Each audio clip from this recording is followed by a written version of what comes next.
When Kevin headed over to Williams Media with Dr. Willow, they rode on his scooter because his Pagani was in the shop.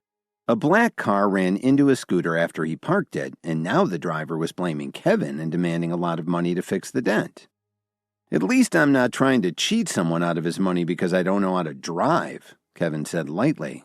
"Besides, this is a parking garage, not a public street. I'm allowed to park here, even with my little scooter." "You're a troublemaker, aren't you?" Logan Morgan said as he reached out and grabbed Kevin's collar. "I'll ask you one more time. Are you going to give me the money or not?" "And I'll keep telling you the same thing. You hit my scooter, my parked scooter. Why should I give you any money?" Kevin replied without changing his expression. "I think you need someone to teach you a lesson," Morgan said as he rolled up his sleeves and made a fist to threaten Kevin. "Logan, please calm down. We're on Williams Media property. If you attack him here, you'll be in big trouble."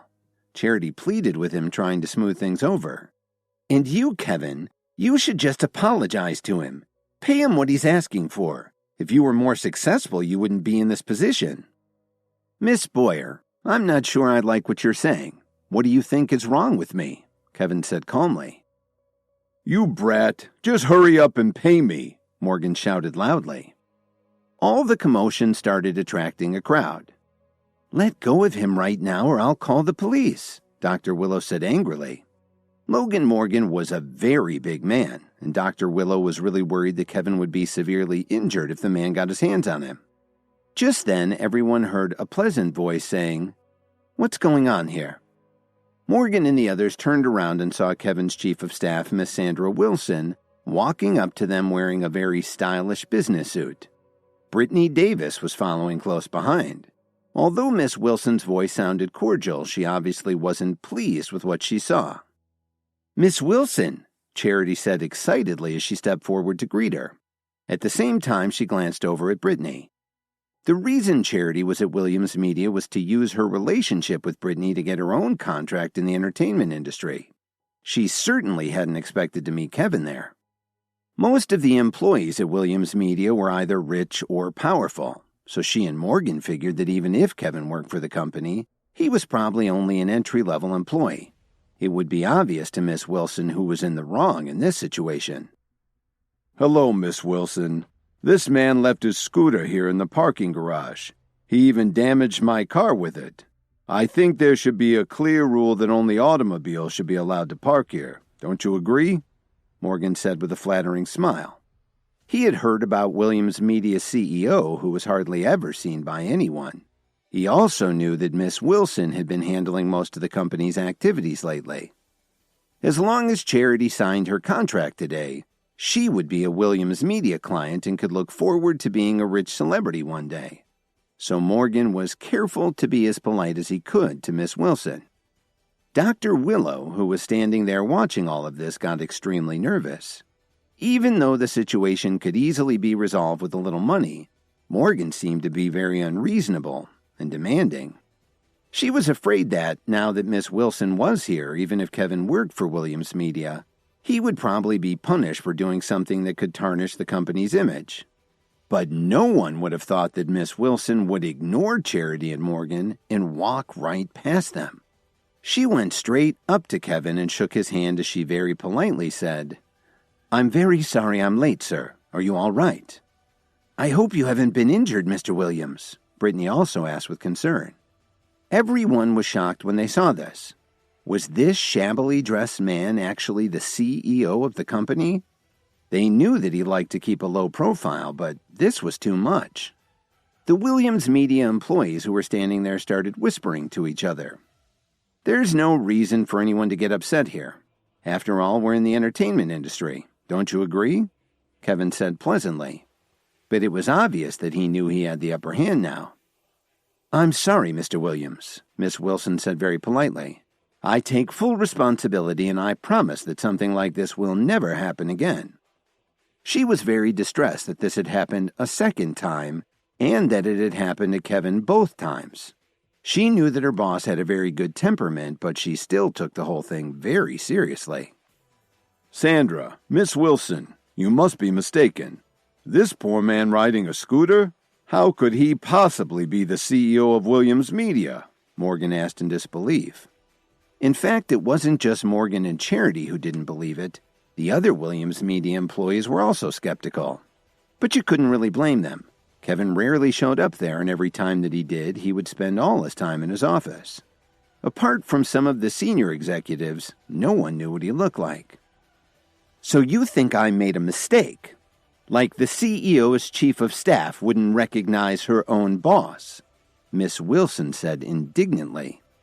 Morgan took a deep breath when he heard this and tried his best to remain calm. Fine. Even if he is the CEO of Williams Media, he can't break the company's rules and regulations. If he hadn't brought this scooter into the parking garage, this whole mess wouldn't have happened. With a boss like him, the company's future doesn't look very bright. Morgan lamented as he shook his head. Do you know how to read? Miss Wilson retorted as she raised her hand and pointed at the sign over the parking space. It's clearly marked that this space is reserved for our CEO, and the entire company is his, from the roof right down to this parking space. If our CEO wanted to, he could park a cow here. When he looked at the sign, which clearly stated that the space was reserved for the CEO, written in large red letters, Morgan felt like fainting. He was so embarrassed. So let me get this straight, sir. You parked in the CEO's space without permission, causing his vehicle to be damaged. So if anyone should be paying for repairs, it's you, Miss Wilson said coldly. Morgan's heart sank. He looked at Kevin and thought to himself, Damn it, why are you doing this to me?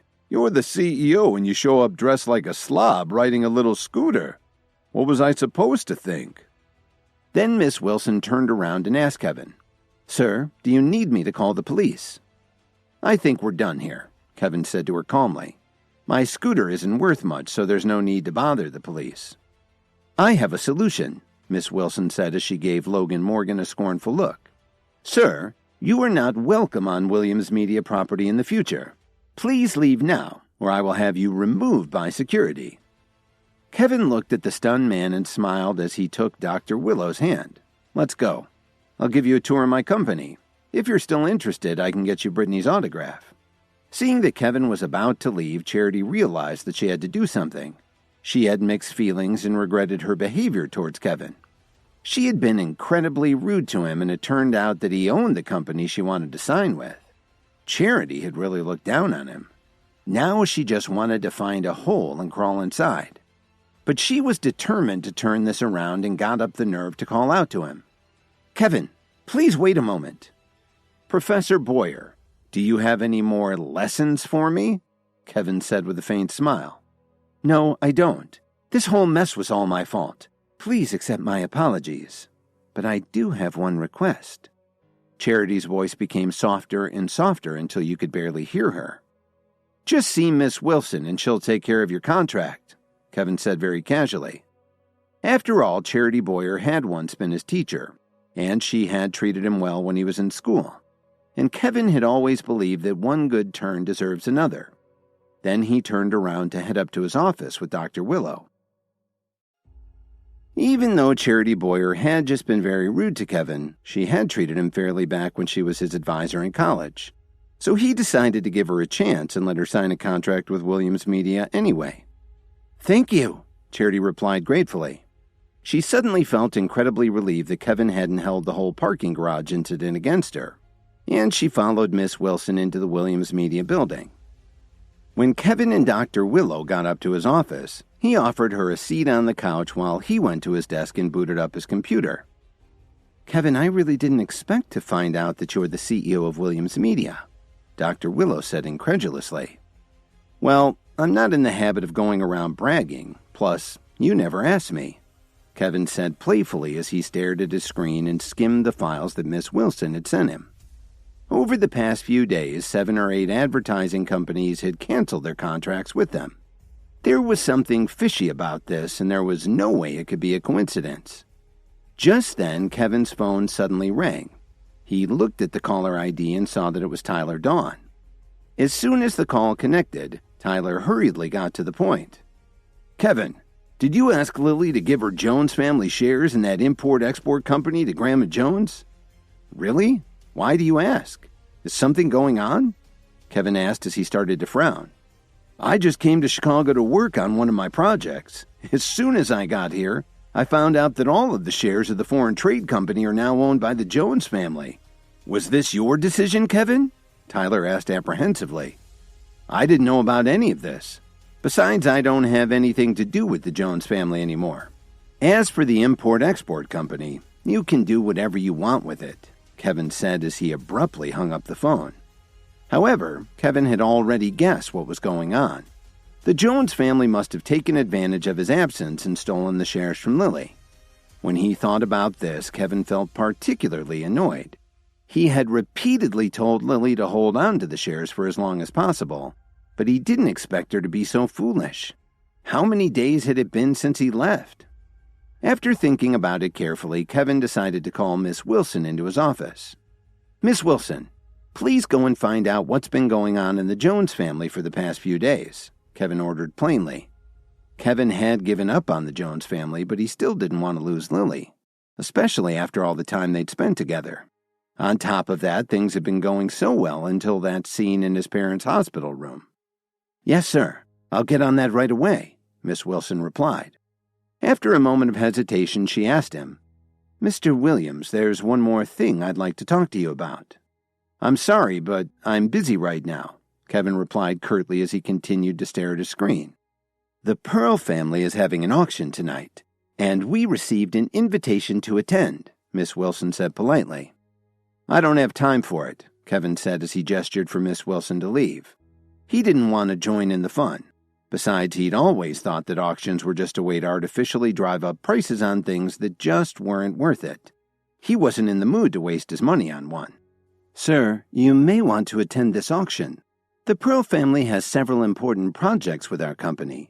Besides, I heard that there may be a Dream Lover necklace in this auction, so, Miss Wilson said with a hopeful look in her eyes. The Dream Lover necklace was something that every woman yearned to own. Although Miss Wilson was very well off, she definitely couldn't afford one. Still, she couldn't pass up a chance to see one up close and in person. When Kevin saw the look in Miss Wilson's eyes, he understood why she was so eager to attend the auction. He thought about how hard Miss Wilson worked to help him manage Williams Media, especially with all his absences lately, and he figured it was about time he did something to reward her effort. All right, then you can come along with me tonight, Kevin said with a smile. If they have one, I'll buy it for you. Thank you, sir, Miss Wilson said excitedly. She felt really lucky to be working for a CEO like Kevin. Someone like him only comes along once in a lifetime. Suddenly, Kevin turned around and looked over at Dr. Willow, who had been sitting patiently on the couch this whole time, and then he said, I'm sorry about this. I'll arrange for someone to take you to the hospital. That's okay. I can see that you're busy, Dr. Willow said understandingly, but she was still disappointed. Miss Wilson, please find 2 people to drive Dr. Willow to the hospital. Also ask my parents if there's anything else that they need, Kevin said very politely. Yes, sir. I'll take care of that, Miss Wilson answered excitedly. After Dr. Willow left, Kevin took care of some company business and then left his office with Miss Wilson at around 6 o'clock. Even though it was still early, many people had already arrived at the auction house. After entering the large hall, Kevin saw a familiar figure in the crowd. I had no idea you were interested in auctions like this, Kevin said as he patted Dalton Steele on the shoulder. At the same time, he made sure to greet his wife, Miranda.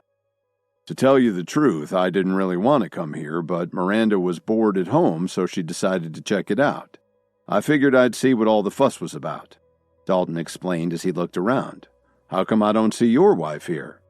Kevin shook his head helplessly. He turned around and said to Miss Wilson, Please feel free to take a look around. I'll call you when the auction starts. Miss Wilson nodded respectfully and turned around to head over and look at the items that would be up for auction. So, Kevin, I see you didn't bring your wife along, but I do see that you're here with a very beautiful woman. Be careful or I may tell Lily, Dalton teased with a smile. Just then, there was a commotion at the entrance to the auction hall. Kevin and Dalton looked over and saw Phoebe Anderson walking in dressed very elegantly. She was drawing a lot of attention. Not good, Kevin thought to himself. Because he'd been so busy with his parents for the past few days, he hadn't replied to any of the messages that Phoebe had sent him. Before Kevin could react, Phoebe was already standing right in front of him. She said happily, "Kevin, so you're here too. Why didn't you let me know?" "I just got here a few minutes ago. What a coincidence," Kevin said awkwardly. He could feel her father Truman's eyes burning right through him.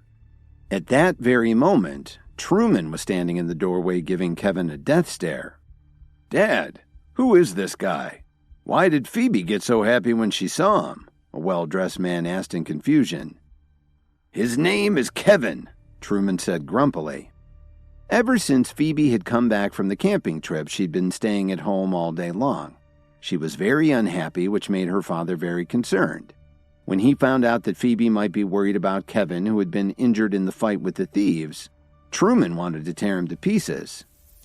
"Dad, so that's the useless son-in-law from the Jones family that I've heard so much about?" he asked with a look of disdain in his eyes. "It's true that he's married to someone in the Jones family, but he's really not that useless." After saying this, Truman suddenly turned and looked at the man in the eyes. Then he said with a strange expression, "Isaac, it's still a little too early to call me father." "No problem. Anyway, it's going to happen sooner or later. I thought you might want to get used to it," Isaac Holden replied with a smile. "First, you need to do something about that brat Kevin Williams," Truman said as he patted Isaac on the shoulder and walked away. Isaac immediately understood what he meant. He walked over to Kevin and said snottily, "I was wondering where that smell was coming from." Then Isaac patted Phoebe's shoulder and gave Kevin a conceited look. "Isaac Holden, what are you doing?" Phoebe snapped at him as she pulled away from his hand. Then she hastily explained, "Kevin, don't get the wrong idea. I have nothing to do with him." "Phoebe, why are you explaining yourself to this parasite? Besides, your father has already given me his blessing. Are you still playing hard to get?" Isaac whined. He was definitely not pleased to hear her say this. "And who are you?" Kevin asked flippantly. "You want to know who I am? I'll tell you," Isaac said as he turned up his nose. "My name is Isaac Holden, and I'm the sole heir to the Holden family's pharmaceuticals company." "Pharmaceuticals? No wonder you're such a headache," Kevin said with a loud laugh. He didn't care at all what Isaac thought of him. When Kevin and Miss Wilson arrived at the auction, Kevin chatted with Dalton for a few minutes before Phoebe showed up. Truman Anderson was there too, and so was Isaac Holden, the man her father wanted her to marry. Isaac took an immediate dislike to Kevin and started insulting him. Of course, Kevin responded sarcastically. "Come again? Do you think you're funny or something? Why don't you go someplace else?" Isaac growled at Kevin. "Hey, what's the annoying sound?" Dalton said as he pretended to clean his ear. "Who the hell are you?" Of course, Isaac didn't know who Dalton was. That was because their families didn't travel in the same circles. "I'm your worst nightmare," Dalton said as he glared at Isaac. "If you're not careful, you may not be able to walk out of here." "Dalton, don't get angry. This guy isn't worth wasting your breath on," Kevin warned him with a smile. "Oh, so you're friends with this useless freeloader? Well, I guess you can't be very important, can you?" Isaac said arrogantly. "As they say, birds of a feather flock together, so I guess that makes you trash too." "You know, you've got a really big mouth," Dalton replied. He was getting more and more angry at Isaac. "Why don't you try and shut it for me?" Isaac sneered. "But let me warn you, if you touch me, you'll be eating prison food for the rest of your life." Just as Isaac finished his threat, Dalton pushed him in the chest, knocking him to the ground. Everyone around them gasped when they saw this. Isaac sat on the floor struggling to catch his breath. "What the hell? What do you think you're doing?" Isaac whined as he tried to get up off the floor. Then he pointed at Dalton and shouted, "You'll pay for this." "Keep pointing that finger at me and I'll break it off," Dalton snarled as he stepped forward. "Please calm down, dear," Miranda said as she quickly pulled her husband back. "Kevin's right. This piece of trash isn't worth your time." She knew her husband's temper very well. He didn't waste time talking crap or posturing. If you started a fight with him, you'd better be ready to defend yourself because you're going to get hurt. When he saw the murderous look in Dalton's eyes, Isaac immediately pulled back his hand. He was so scared that he lost all his confidence. Fortunately, the fight was interrupted by the start of the auction. "Kevin, let's go in," Phoebe said excitedly.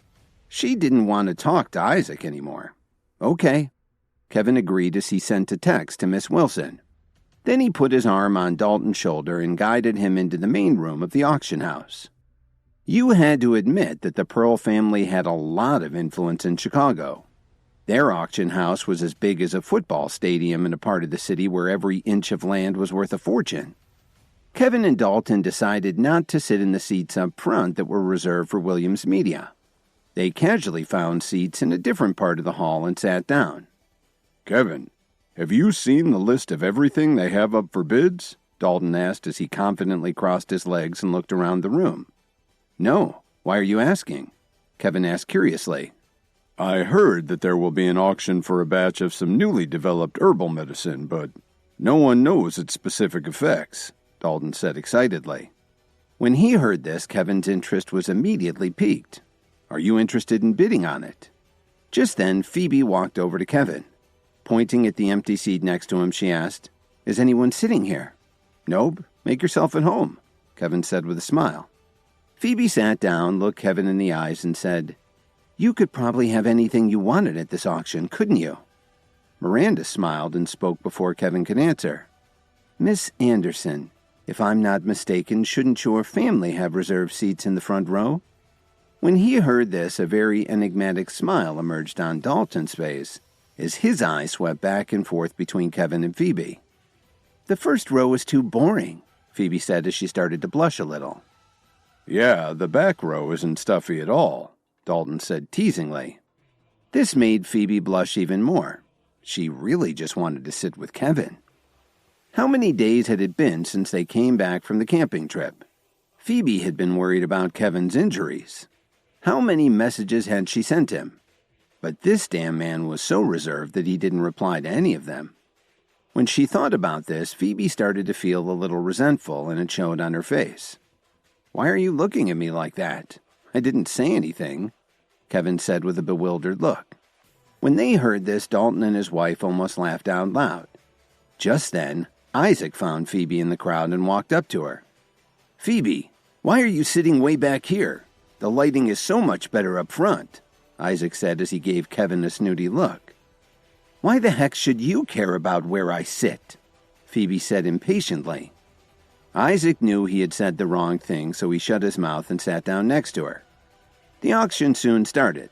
Obviously, the Pearl family didn't want to keep everyone in suspense, so they rolled out the 4 Dream Lover necklaces to start the auction. The audience let out a collective gasp at the sight of the necklaces. Phoebe sat up in her seat almost immediately. She had wanted a Dream Lover for a long time. As a matter of fact, it was only because her father had told her that there would be one up for bids that she had decided to come to the auction. "A lot consisting of 4 Dream Lover necklaces, starting bid $11 million, the auctioneer said loudly into the microphone. This immediately made most of the bidders very disappointed. Even though many of them were interested, the starting bid was already out of their range. Isaac was the first person to raise his paddle to make a bid. $12 million. He turned to Phoebe and said, "Don't worry, Phoebe. I'm definitely going to buy this for you." But before Phoebe could reply to him, the other bidders jumped in and started a bidding war. In less than a minute, they had raised the price to $25 million. Isaac looked at the people in the front row in shock and thought to himself, "These people must be nuts. Buying 4 used necklaces for $25 million? Suddenly, a woman held up her paddle and shouted, $35 million. This brought a disappointed sigh from the crowd. This bid was $10 million more than the previous one. Isaac was really crestfallen. His family was rich, but this was ridiculous. Plus, he thought that these necklaces would be a waste of money. However, he had just boasted about buying it. If he stopped now, he'd look like a fool. Just as Isaac was about to bite the bullet and raise his paddle again, Phoebe spoke up. "Forget it. I really don't want one that much. It's not worth spending so much money." But did Phoebe really mean it? Of course not. However, she didn't want Isaac to buy anything for her. But if Kevin gave her something, even if it was a cheap trinket from a kiosk at the mall, Phoebe would still treat it like a rare treasure. "All right, since you said it isn't worth it, then I won't buy it," Isaac said as he secretly breathed a sigh of relief. Kevin instantly laughed when he heard this. At first, he was very impressed with Isaac's bid, but in the end, the guy had just turned out to be a show-off. "What are you laughing at, you piece of trash? Why don't you bid $40 million so you can give these necklaces to Phoebe?" Isaac scoffed. However, out of fear of being beaten up by Dalton, Isaac didn't say anything else. This really disappointed Phoebe. At first, she was excited that Isaac had made a bid for her, but now that he had gone back to insulting Kevin, she was no longer impressed with him. It was true that Kevin was just a lowly member of the Jones family, but he was a real man who dared to stand up in the face of danger. "Isaac, if you don't have anything better to do, just sit there and don't bother anyone. And if you don't want to stay here, you're free to leave," Phoebe said rudely. Then she added, "You really ought to learn when to keep your yap shut." When Phoebe talked to him like that, Isaac stopped acting so arrogant. "Phoebe, please don't be angry with me. I won't say anything else, okay?" By now, the bidding on the set of Dream Lover necklaces had already climbed to $51 million. That's when Kevin sent a text to Miss Wilson, who was sitting up front in the area reserved for Williams Media. The bidding on the set of 4 Dream Lover necklaces had gotten as high as $51 million. Isaac was relieved when Phoebe said that was too much money, but Kevin was willing to keep bidding, so he sent a text to Miss Wilson. Just as the auctioneer was about to let the necklaces go for $51 million, Miss Wilson suddenly held up her paddle and very calmly said, $58 million. There was a huge gasp in the room when she said this. "What the heck? Spending $58 million just to buy 4 necklaces? Williams Media sure knows how to waste money," Isaac Holden murmured to himself in amazement. Actually, $58 million wasn't a huge amount of money for the company. However, everyone knew that Miss Wilson was backed by Williams Media, and their CEO had a close relationship with Mitchell Cook, Adriana Wright, and several other powerful Chicagoans, so he didn't really care. The auctioneer smacked the gavel and shouted excitedly, "Congratulations, Miss Wilson, for successfully bidding on the Dream Lover lot at $58 million. Listening to the thunderous applause of the audience, Phoebe's heart sank. She felt that she might never have another chance to bid on a Dream Lover necklace for the rest of her life. After all, there were a limited number of them in the world. While she was still thinking about the necklace, a few staff members placed a large box on the auction table. "May I have your attention, please? We have a special item this evening," the auctioneer said enthusiastically. "I believe that everyone here is interested in the benefits of herbal medication. Some of you have already made great strides in having a healthy mind and a healthy body." Everyone got excited to hear this. Even the usually calm Dalton Steele seemed especially excited to hear about this. He had been exercising, practicing martial arts, and watching his diet for the past few years. It had all helped his focus and stamina so he could succeed in business. But he still couldn't get to the next level. Bidding on herbal medication? Kevin looked doubtingly at the box on the table next to the auctioneer. Are there still people working on developing new medications? Kevin thought to himself. "Everyone, please calm down and listen to me. The formula for the pills in this box was developed 80 years ago. It was found in an airtight vault at a research lab in... Unfortunately, I'm not allowed to disclose the location, and it has been examined by a team of specialists. Who would like to be the first to experience this unique herbal medication? The bidding starts at $5 million. The auctioneer roared, instantly grabbing everyone's attention. $10 million, a man said as he stood up and raised his paddle high in the air. But as soon as he finished speaking, A woman on the other side of the room didn't want to be outdone and held up her own paddle to bid. 15 million! Suddenly, everyone was bidding for a lot of herbal medication. In just a couple of minutes, the bidding had already reached 20 million, and it didn't show any signs of slowing down. So, you can actually sell herbal medication like this. Kevin was speechless. He had already sold his homemade pills to Archer and Quinn for $500,000 each, but this was ridiculous. Kevin had always thought that he'd made a fortune in business, but this was where the real money was. Dalton was about to stand up and raise his paddle to bid when Kevin pulled him back down to his chair. "Kevin, why did you stop me?" Dalton asked excitedly. He really wanted to try this herbal medication to see if he could finally make some more progress. "Dalton, this isn't a good idea," Kevin said seriously. "What are you talking about? I really want to try it," Dalton said impatiently. "Listen to me. This herbal med is probably the real thing, but even though it was kept in a hermetically sealed vault, it no longer has any medicinal value. You'd be throwing away your money," Kevin said as he stared at the box on the table up front. When Kevin said this, Dalton immediately settled down like he'd been splashed in the face with cold water. "Kevin, are you serious?" Dalton asked. He still wasn't sure Kevin was right. "Have you forgotten how I saved your wife?" Kevin said firmly. Just then, Isaac, who was sitting next to Phoebe, suddenly laughed. "You really are a joke. Just because you can't afford to bid, do you want to keep someone else from getting it?" "Who did I stop?" Kevin scowled. "Weren't you trying to stop your friend from bidding?" Isaac sneered and said. "You were just scoffing at me for not being able to afford the Dream Lover necklaces. Now you're knocking this item. Do you know anything at all about herbal remedies?" Isaac's loud voice attracted the attention of a lot of people in the row. "Whether you know if it would work or not doesn't matter. You couldn't afford it anyway," Kevin retorted.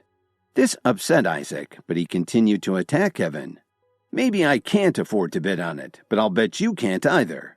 What do you have on you? $100? The people around them burst into laughter when they heard this. Some of the onlookers recognized him as the guy who had married into the Jones family, and they started insulting him too. While this was going on, a man quickly walked up to Kevin, accompanied by a few staff members. "I'm sorry, sir, but if the two of you have some personal grudge against each other, I must ask you to take it outside," he said with a slight smile on his face. "Mr. Pearl, this is all a misunderstanding. I didn't mean to disturb your auction, but this man wants to start a riot," Isaac told him. Isaac Holden knew exactly who the man was. It was Zane Pearl from the family that owned the auction house. He wasn't as tough as Dalton Steele, but he still had a nasty reputation in Chicago. Zane was also in charge of his family's businesses and didn't get around much, so Kevin hadn't met him yet. Suddenly Isaac pointed at Kevin and shouted, "Mr. Pearl, this piece of trash wants to start a riot and turn this place upside down. He just said that the herbal medication that's up for bids won't have any effect. He even told the people sitting near him not to bid." Phoebe immediately stood up from her seat and said, "I'm sorry, Mr. Pearl. Please don't take him seriously. Kevin was just joking with us. How could there be a problem with something that the Pearl family has put up for auction?" "Phoebe, how can you defend this trash?" Isaac said as he turned around and looked at Kevin. Then he said to Kevin, "Why don't you man up and admit what you just said?" "Isaac, you've gone too far this time. Kevin was just joking with us," Phoebe pleaded. Zane wasn't happy with this scene. This was a very important auction, and his family had even asked him to be in charge of security. Although he had never seen Kevin before, he knew Phoebe and her family, so he had to be polite to her. "Well, since this gentleman was just joking, I'll just ask Miss Anderson to keep the discussion civil, so that we don't disturb the bidders. We don't want to influence the auction," Zane said quietly. "I'm really sorry, Mr. Pearl. Sorry about the disturbance," Phoebe replied quickly. Just as Zane was about to walk away with his people, Kevin suddenly stood up and said, "I wasn't joking with Dalton. This lot of herbal medicine is too old. Even though it was sealed for the past 80 years, it could be poisonous if someone took it." That really got everyone's attention. Isaac smiled cruelly and said, Mr. Pearl, did you hear what he just said? Kevin, what are you talking about? Phoebe said anxiously as she put her hand on his shoulder. Zane brought his guards over to Kevin and asked him, "Did you really come here to cause a riot?" "I'm telling the truth. The herbal medication in that box is useless," Kevin replied calmly. "All right, I'm going to have to ask you to leave," Zane said with a sneer. "Zane Pearl, you really are amazing," Dalton said as he stood up from his chair. "Let me tell you something. Kevin is my friend. If you want him to leave, you'll have to ask me too.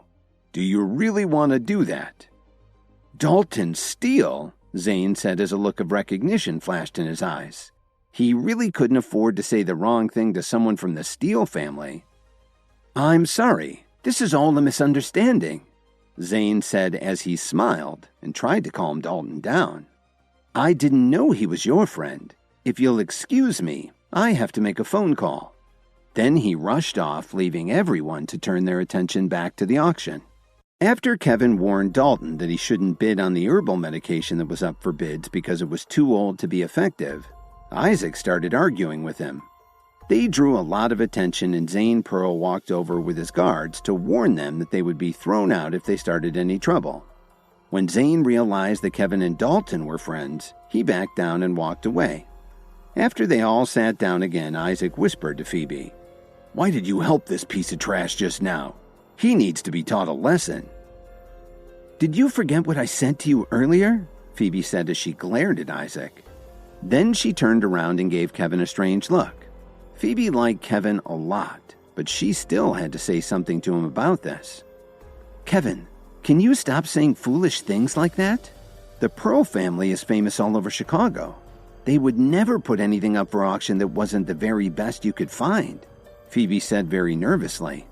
"If Isaac got you kicked out, who would help me appraise my antiques?"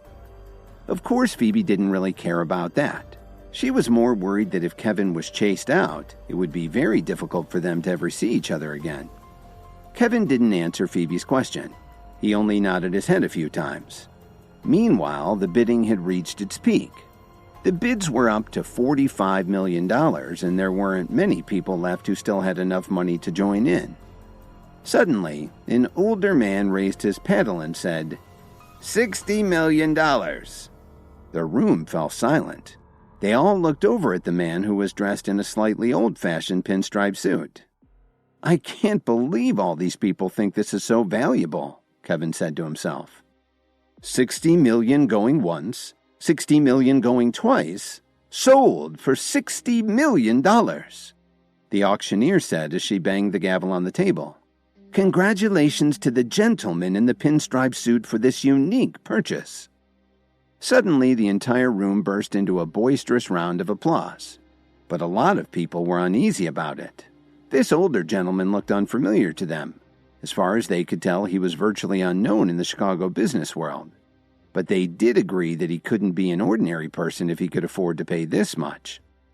The auction house staff carried the box over to him and opened it. The man took one of the herbal pills in his trembling hand and sighed. "I've been looking for something like this for almost 15 years. Everyone who saw him do this held their breath. Does he really know what he's doing? Kevin wondered. Then a young woman said excitedly, "Congratulations, Grandpa." She looked like she was in her early 20s, and she was extremely beautiful. Her grandfather nodded excitedly and took the herbal pill right away. When Kevin saw this, he said to himself, "This isn't good. Something horrible is going to happen." "Gee, Kevin, didn't you just say that this batch of medicine would be useless? That guy looks okay, doesn't he?" Isaac said mockingly. He had deliberately raised his voice so that the people around them could hear him clearly. However, before Isaac could finish what he was saying, the older gentleman suddenly let out a strange moan. Then his eyes rolled up into his head and he fell to the floor twitching. "Grandpa, what's wrong with you?" the woman said as she knelt down next to him and started shaking him, trying desperately to wake him up. Everyone started to wonder what was going on. Was this a side effect of the herbal medicine that the man had just taken? They all turned their heads and looked at Kevin. This was exactly what he had predicted. Even Phoebe looked at Kevin in disbelief. Isaac was disappointed to see Kevin proven right and slumped down in his seat. He couldn't believe it and thought it must be just some kind of coincidence.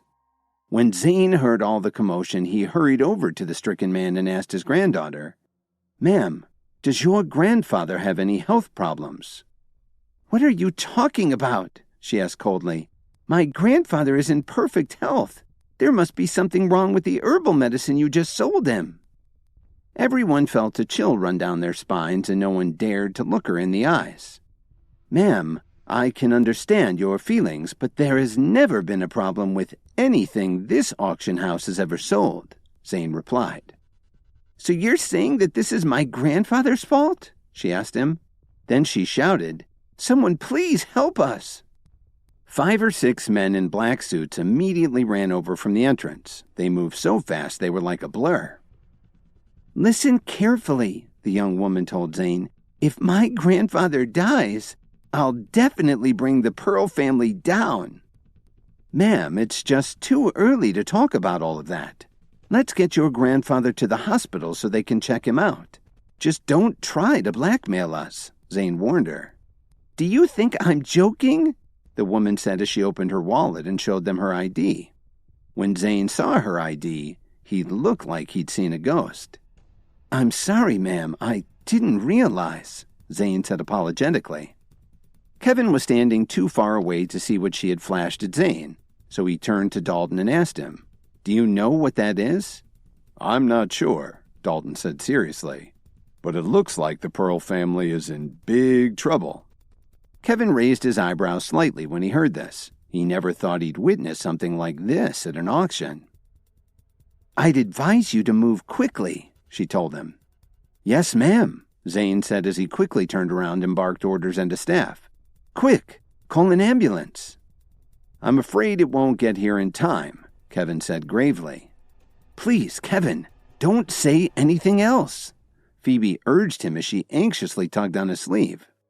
Dalton didn't speak, but he stood next to Kevin, ready to help him no matter what happened. "Who is this guy? You think he has any idea what to do?" one of the bystanders asked.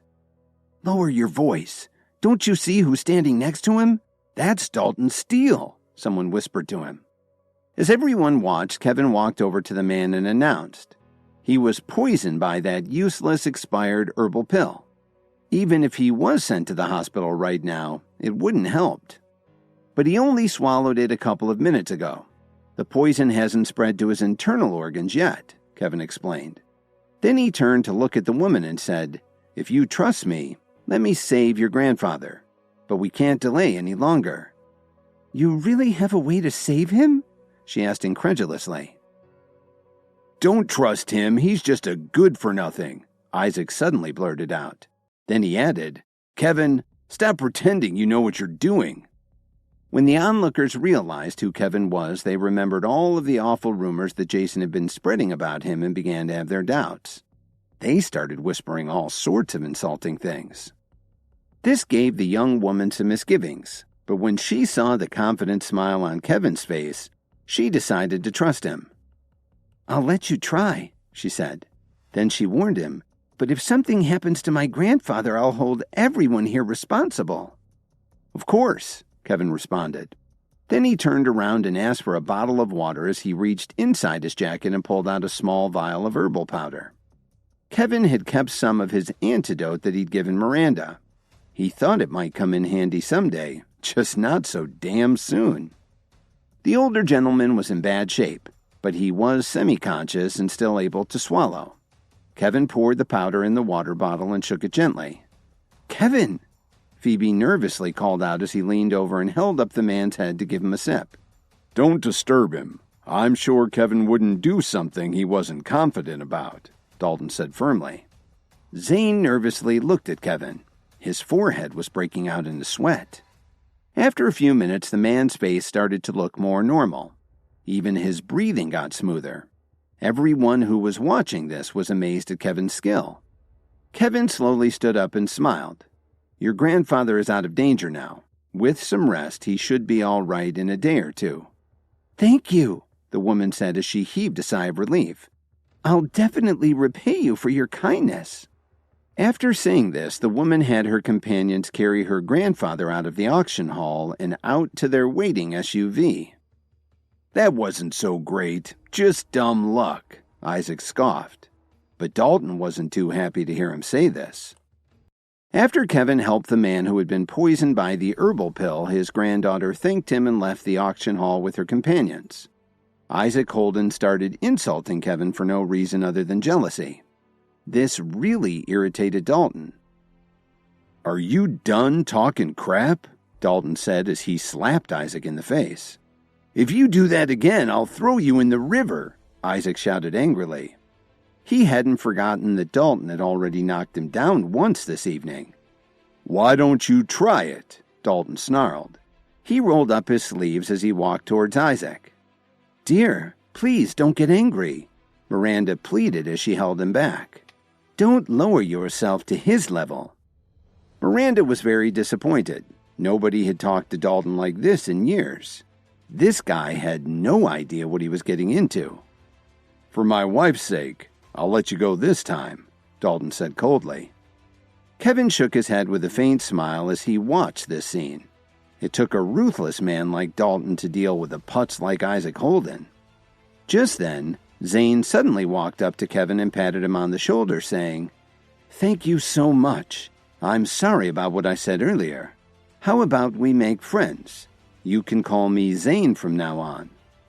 "Sounds good. My name's Kevin." He smiled and gave him a friendly nod. Zane seemed to be a lot like Dalton, and Kevin felt comfortable talking with him. They chatted casually for a few minutes, and then Kevin asked curiously, "I'm wondering about those two people, Zane. Why were you so shocked to see the woman's ID?" When Kevin said this, Zane put his finger to his lips and then pulled over to a corner where no one could hear them. "Kevin, I already think of us as brothers, so I'll tell you the truth," Zane said seriously. "That woman and her grandfather are from a very powerful underworld organization. They call themselves the Myriads, and they're interested in a bit more than herbal medications. I've heard of them, but I didn't know they were that much worse than any other groups," Kevin said in surprise. Zane nodded. "Those two aren't just ordinary members of the group either. It's not like underworld gangs have ID cards. What she showed me was an ID from the School for the Healing Arts. That means they're starting to get into some higher-level stuff," Zane continued seriously. "You should be really careful, Kevin. Now that you saved that man, you may have put a target on your back." "I'm sorry I asked," Kevin said glumly. "Take care, brother. If you need anything, just let me know. You can always count on my family's help," Zane said sincerely. The two of them kept talking until the auction was finished. Zane asked one of his assistants to bring a box for Kevin. "Please accept this as a token of the Pearl family's gratitude for your help today. Now, if you'll excuse me, I have something to deal with now that the auction is over." Kevin thanked him and opened the little box. Inside was, of course, a pearl lapel pin in a gold setting. As Kevin was looking at the lapel pin, he got a call from the body shop. They were finally finished repairing the damage to his Pagani Roadster. He asked them to bring the car over and park it in the auction hall's underground garage. He wandered around outside the auction hall for a while until the driver showed up to drop off his car. As Kevin walked down to the garage, he put on the pearl lapel pin that Zane had given him. Before he reached the car, Kevin ran into Truman Anderson, Phoebe, and Isaac. "So, I see you're driving your wife's car," Isaac said loudly as he patted the car's hood. "Sorry, but I bought this car myself. I know it's just an old beater, but I like to keep a low profile," Kevin said casually. Their conversation attracted some attention from the people who were filing out of the auction hall. They couldn't believe someone would call a $3 million car an old beater. Truman just shook his head when he heard Kevin say that. He thought that maybe Kevin was right for his daughter after all. "You're such a braggart. If you're so rich, why the hell didn't you buy anything at the auction?" Isaac asked with a sneer. Just as Kevin was about to reply, Miss Wilson hurried over to him. She went up to his window and handed him an exquisite box. Then she said politely, "Here are the Dream Lover necklaces we bought, sir." Kevin stepped out of the car, took one of the necklaces out of the box, and gave it to Miss Wilson, saying, "This one's yours." She shivered and said excitedly, "Thank you, Mr. Williams. I still have some things to take care of. Please head back to the office without me," Kevin said nonchalantly. "Thank you again. I'm so lucky to work for a CEO like you," Miss Wilson said excitedly as she walked away holding the Dream Lover necklace. Truman and the other two were shocked. Of course they knew who Miss Wilson was, but did she actually call Kevin CEO? When did this piece of trash who's freeloading off the Jones family become CEO of Williams Media? Isaac thought to himself as his face turned red.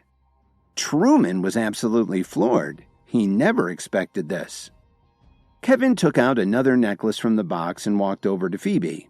With a big smile, he said, "This one's for you." Phoebe didn't reach out right away. Instead, she stared at Kevin for a moment and then asked, "You're the CEO of Williams Media?" "Who would have guessed?" Kevin said with a laugh. Then he held out the necklace and said, "Go ahead and take it. Isn't it beautiful?" Truman gasped. The necklace was worth millions, and Kevin just gave it to his daughter like it was no big deal. Thank you," Phoebe said hesitantly.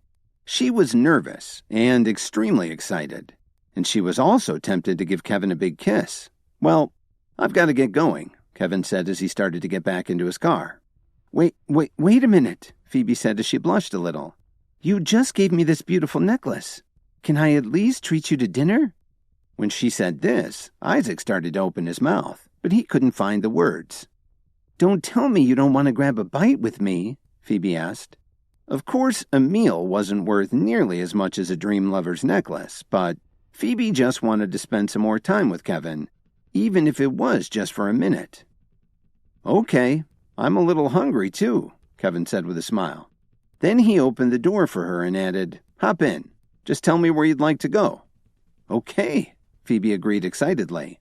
She completely ignored her father, who was still standing there watching, and slipped into Kevin's Pagani. "Dad, tell me you're not going to let Phoebe ride off with that useless freeloader," Isaac said as he watched the Pagani's taillights pull away. Truman just grunted and turned around to get into his own car. At first, he didn't like seeing Phoebe hang out so much with Kevin because he believed the rumors about him and figured he didn't have many prospects. But now, it was different. Now that he knew that Kevin was the president of Williams Media, Truman had a change of heart. "Dad, say something," Isaac begged as he talked to Truman through his car window. "Take care of it yourself. I'm too old for this crap," Truman replied as he rolled up his window and drove away. At that very moment, Kevin was driving into town chatting with Phoebe. While they were talking, Kevin's phone rang. He looked at the caller ID and was surprised to see that it was Officer Emmett. "Hello? Why are you calling so late?" Kevin asked her. "Do you have a minute, please?" Officer Emmett asked him very weakly. When he heard her say please, he almost floored the accelerator. But Phoebe was riding with him, so Kevin naturally had to show more self-control. "If you said please, I know it's serious. How can I help?" "There's definitely something I need help with. I'll be waiting for you at the Salix Leaf Hotel," Officer Emmett told him before she abruptly hung up the phone. Kevin sighed and turned to look at Phoebe. He said guiltily, "I'm really sorry about this. Everyone wants to treat me to a meal today. Do you want to go with me?" "Who is it?" Phoebe asked. She had clearly heard the conversation, and it sounded like the woman had a very close relationship with Kevin. "That was Officer Emmett from the Chicago Police," Kevin replied. "Anyway, it's not really that late yet. Why don't you come along with me? I'm sure she wouldn't mind." "No thanks. I'll just go home," Phoebe said. "It sounds like you have some business to discuss." "Okay, then I'll drop you off at home on the way," Kevin said very honestly. It seemed to Kevin that Phoebe was really too agreeable sometimes, but whoever ended up marrying her someday would be very lucky. However, Phoebe was very disappointed. She totally didn't think that Kevin would actually do what she asked. Sometimes he didn't pick up on things like that. Couldn't he tell that she really wanted to go along with him? but she figured that it was better for him to take her at her word instead of thinking that no means yes. Kevin dropped Phoebe off at her family's mansion and then headed over to the brand new Salix Leaf Hotel. The whole drive didn't take too long considering it was rush hour. Ever since Rachel had started managing the Salix Leaf Hotel complex with Kevin's help, she had developed several buildings that were very popular among tourists. Chicago residents liked to go there too. When Kevin entered the lobby, he immediately spotted Officer Emmett, who was sitting patiently by a window. He quickly walked to the sofa opposite her and sat down. But when she noticed Kevin staring at her intently, she said irritably, "If you keep looking at me like that, I'll poke your eyes out." "Well, if you do that, how can I help you?" Kevin replied as he shrugged his shoulders. Officer Emmett didn't say anything. She just rolled her eyes at him. "Well, what's going on? I don't have a lot of time," Kevin said as he picked up one of the drinks she had ordered for them. "Geez, don't be so impatient," Officer Emmett complained. Then she realized that something wasn't right. It seemed that calling Kevin for help was getting easier and easier. "Well," Kevin said restlessly. "I'll get straight to the point," Officer Emmett said very seriously. Then she looked around and asked him, "Have you heard anything about the Myriads?" "Why do you ask?" Of course Kevin had heard of them. He'd been with 2 of their members just a couple of hours ago.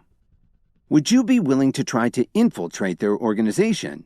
Officer Emmett asked as she looked deeply into Kevin's eyes. Kevin spat out his drink. He looked at her in surprise and said, "You've got to be kidding. You have so many highly trained officers, how could I possibly be of any help?" "It's precisely because you haven't had any specialized training that you could be ideal for this," Officer Emmett said as she sighed helplessly. "We have good intel that the Myriads are going to set up a branch in Chicago in the near future. My superiors want us to get to them before they have a chance to gain a foothold. If we don't do it in the next 2 months, we might as well pack up and leave town," she explained. "I know what you're capable of. You're our only hope to get inside the group," Officer Emmett said very seriously. "Stop it. I'll help you. Just don't start crying. I'm not good with crying," Kevin begged her. Then he asked, "So, where will I go to find them?" "The first prison of Chicago," she replied awkwardly. "I can set it up so you blend in." "What are you talking about?" Kevin almost jumped up from the sofa. "Are you nuts? You want me to go undercover in a prison?" "We don't have any choice. 2 days ago we arrested a man who's pretty high up in the Myriads. But no matter what we do, we can't get anything out of him," Officer Emmett explained. "And we don't have enough evidence to hold him for very long. You'd only have about 10 days. "But I haven't said yes yet," Kevin said as he took a deep breath. Officer Emmett had really surprised him with this. "I don't know who else to turn to. If you don't help me, I could lose my job," Officer Emmett said quietly. "Let me think about it," Kevin told her. "Anyway, shouldn't Sherwin Blair be able to take care of you if you lost your job?" But Officer Emmett didn't care about that right now. She just wanted Kevin to promise he would help. After he left the auction, Kevin was heading out to dinner with Phoebe, who wanted to thank him for giving her a Dream Lover necklace. But Kevin got a call from Officer Emmett, who wanted to talk to him about something important. So he dropped Phoebe off at her parents' home and headed to the Salix Leaf Hotel, where Officer Emmett told him that she wanted him to infiltrate the Myriads. She got up and walked over to Kevin. Then she grabbed him by his shoulders with all her strength and said, "Please promise me you'll help." How could Kevin say no to her? Okay, I promise. But stop shaking me. You'll break my arm," Kevin joked. "Really?" Officer Emmett asked in surprise. "Just tell me what your plan is." Kevin was starting to get a headache from this. Officer Emmett sat back in her seat and said seriously to Kevin, "Other than us and my plainclothes officers over there, only the chief knows about this undercover mission." "So what are the details of this plan?" he asked her anxiously. "It's very simple. In a little while, you're going to take a bottle of wine and walk over to the 3rd man sitting on the sofa to my left. Follow him and then hit him with the bottle," Officer Emmett explained. Then she paused for a moment while she was deep in thought and said very earnestly, Remember, you have to be convincing. After that, our plainclothes officer will arrest you and take care of the rest." "So it's that simple, huh?" Kevin asked in surprise. "We just need a reasonable excuse to send you to prison. But remember, I will make a lot of people have their doubts about you," Officer Emmett said calmly. "But you can be rest assured that the surveillance cameras over this couch have been cut off, so no one will know that you were talking to me."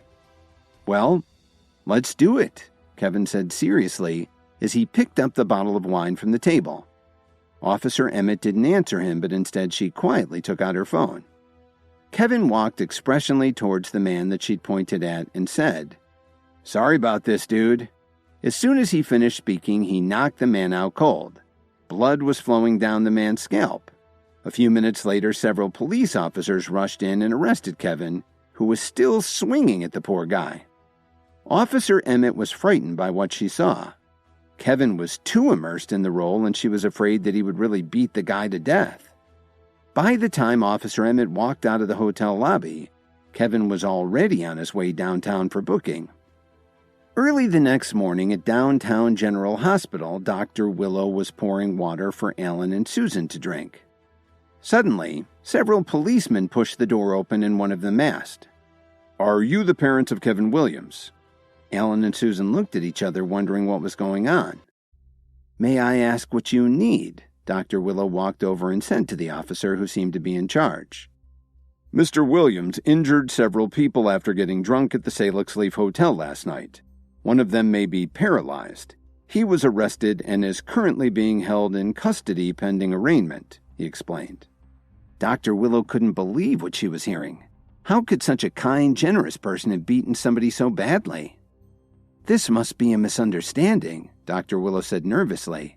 "Mr. Williams would never do such a thing." "Are you his wife?" one of the officers suddenly asked. No, Mr. Williams and I are only friends," Dr. Willow blushed. "I can understand your feelings, but those are the facts. You can go down to the ICU and take a look for yourself," the officer said very seriously. The officer had never seen anything like it. It was a vicious beating. "Impossible. My son is gentle and courteous. He would never hit someone like that. You must have made a mistake," Susan informed him. "Sometimes family members are in denial. Can you please confirm that this is a photo of your son?" As the officer spoke, he showed them a photo of Kevin wearing an orange jumpsuit. Alan, Susan, and Dr. Willow were completely dumbfounded. At the same time that this was going on, Lily received a call from the police station. And when she told her mother that Kevin had been arrested, Dorothy almost fainted. It was one thing to have a useless son-in-law, but now he was in prison? How embarrassing! Meanwhile, Kevin was sitting in a corner of the prison yard feeling the crew cut that they'd given him. The prison was fighting an outbreak of lice, so they were cutting everyone's hair at intake. As Kevin sat there feeling the cool breeze on his head, he looked at the other inmates searching for his target. Finally, Kevin spotted him by the stairs not far away from him. It was Brett Stewart, the member of the Myriads that Officer Emmett had told him about. Officer Emmett said that he's pretty high up in the organization, but he doesn't really look that tough, Kevin thought to himself as he stood up and rubbed his scalp.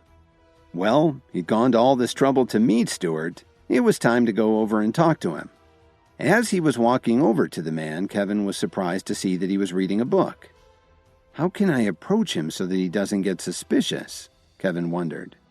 Just then, a basketball suddenly flew over Kevin and hit Stewart in the head. This made Kevin jump. Crap! Does this guy have enemies here? A big burly man walked over and picked up the ball. Sorry, man. I guess I threw it too hard. Merriweather? Kevin smiled bitterly as he looked at the man. He hasn't been released yet? Kevin didn't know was that Merriweather had already been released once since the fight at the Jones mansion, but he was such a troublemaker that he was sent right back to prison. Most people tried to stay out of jail, but Merriweather was different. He liked being there because he could be the boss. I'm fine, Stewart said casually like it didn't really bother him. Merriweather bounced the basketball on the floor and then threw it into Stewart's face, giving him a bloody nose. Are you looking for trouble? Stewart asked him angrily. So what if I am? I'm playing ball with my buddies. What are you doing sitting here and reading? Meriwether sneered. Are you pretending you've got culture or something? In prison? I'm disgusted by the sight of you. Meriwether then looked at Stewart, who was standing there holding his book, and shouted, What are you going to do about it, jackass? Stewart was burning with anger. He was used to being treated with a lot more respect. What the hell are you waiting for? Clean this blood off my ball, Meriwether said fiercely. You're starting to put me in a bad mood. Meriwether's shouting drew the attention of the other prisoners in the yard. They all glared at Stewart, and clearly they were ready to fight. All right, Stewart growled as he spat on the ground. Stewart knew that he was outnumbered, but right now he was only thinking about how to get through the 2 weeks he had left in his sentence. He could send someone in to deal with these guys later. I thought you were tough, but I guess you're just a coward, Meriwether said arrogantly. The prisoners were all ready to see a fight, and some of them even wanted to jump in. Your ball, Stewart said as he kept his composure and wiped the basketball off before handing it back to Meriwether. Meriwether snorted in disdain. He took the ball and bounced it off Stewart's chest. What kind of wimp are you? You can't even hold on to a ball? Meriwether yelled. What do you want? Are you sure you want a piece of me? Stewart couldn't stand it any longer.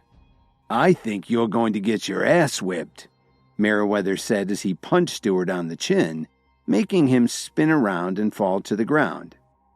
Just as Meriwether was about to say something else, he heard a voice that was full of contempt. Meriwether, are you bullying people again? Who the hell said that? The big man shouted angrily as he looked around. Don't you remember me?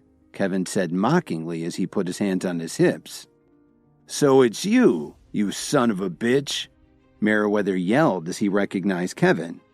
Meriwether completely forgot about his fight with Stewart and rushed at Kevin. Facing Meriwether's rage, Kevin could only shake his head. Have you already forgotten what happened last time? Kevin turned his body slightly to dodge Meriwether's fist. I can't believe you want to do this again, Kevin said calmly as he kneed Meriwether in the gut. In the next second, Meriwether was sent flying 10 feet away, knocking over a few of the prisoners who were watching the spectacle.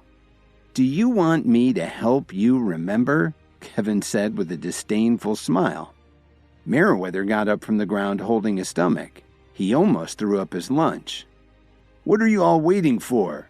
Kill the son of a bitch, Meriwether roared to his men. A group of prisoners immediately surrounded Kevin. Please, gentlemen, I'm not looking for any trouble. I was just saying hello to my old friend over there, Kevin said in a calm and composed tone of voice. He wasn't afraid at all. Stewart kept watching Kevin with interest. Just as the group was about to attack, a prison guard walked over to them waving his baton. Is there some trouble here? I'd hate to see any of you get more time added to your sentences. Kevin raised his eyebrows when he saw the guard. He had a very confident attitude, and the inmate seemed to respect his authority. Meriwether's expression suddenly changed, and he got very polite. There's no problem here, officer. We're just joking around. Don't think that you can bully the new guys just because you've been here so long. No one causes trouble on my watch. I don't care who it is, the guard said very seriously. I understand. Don't worry, officer. We're all getting along just fine, Meriwether said as he smiled and walked the guard back to the door. Seeing that things had calmed down again, Kevin turned around and walked back to the corner of the yard to sit down. When Stewart picked up his book again, he gave Kevin a long look, trying to figure him out. That night, Kevin was lying in bed trying to get some sleep after a very long day when he suddenly opened his eyes. He sat up and saw Meriwether walking towards Stewart with a few of his men. He was holding a pillow in his hand. Not good, Kevin said to himself. Of course he knew what Meriwether wanted to do, so he carefully got out of bed. There were no surveillance cameras in the prison dormitory, so there wouldn't be any evidence. Kevin couldn't believe that Meriwether actually wanted to kill Stewart over a little argument. "This will teach you to talk back to me," Meriwether growled as he covered Stewart's face with the pillow. While he did this, his men held Stewart's hands and feet so that he couldn't fight back. He didn't have a chance. Kevin watched this but didn't intervene right away. He waited for about half a minute before he yawned loudly. "What are you guys doing in the middle of the night? Could you be quiet so I could get some sleep?" Kevin knew that most of the inmates in the dorm were awake, but they were keeping silent because they were afraid of what Meriwether might do to them. "This is none of your business. If you know what's good for you, you'll make believe you didn't see anything. Just go back to sleep," Meriwether roared. "Hey, are you okay? It was just a little argument. Do you really need to kill him?" Kevin chided him. Then he made his move. He walked up to Meriwether and the others and punched one of them right on the temple, knocking him out on the spot. "Let's kill this piece of shit right now," Meriwether yelled as he rushed towards Kevin. Kevin calmly kicked Meriwether in the chest. At the same time, he ducked every blow thrown by all the other attackers, moving through them like lightning. In less than a minute, Meriwether and his men were lying on the floor writhing in pain. When he saw Stewart curled up in the corner gasping for air, Kevin secretly heaved a sigh of relief. "It's a good thing the guy didn't kill you. Otherwise, I'd have come here for nothing."